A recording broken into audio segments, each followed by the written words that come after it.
আমার মা জাল স্টার্ট করে নিল হাতে, দেখতেই পাচ্ছ এখন ফেলবে পুকুরে। তো জানি না মাছ পড়বে কি পড়বে না, আমার মা অতটা কিন্তু জাল ফেলতে অত ভালো পারে না, তাও চেষ্টা করছে। তো এই মাছ ধরলে এই মাছ দিয়েই দুপুরের মেনু হবে আমাদের। তো দেখো এবার ফেলা স্টার্ট করবে, হাতে নিয়ে নিল। মা পারবে তো? হয় হয়, এই যে ফেলছে দেখো। এই ও সুপার তুমি তো ইমা, তুমি তো গাড়িয়ে গেছো তাকে।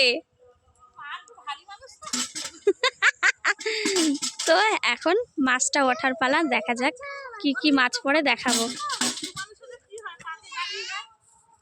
চলো তো দেখতে থাকো পুরো ভিডিওটা।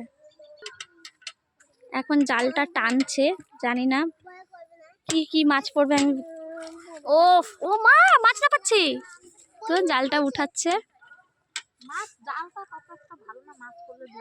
পুকুরে জল কিন্তু অল্প হয়ে গেছে, দেখো অল্প জল, বেশি জল নেই, তো অল্প জলে মাছ পড়বে। হ্যাঁ নড়ছে, নড়াচড়া করছে। এই বাবা একটা বেরিয়ে গেল।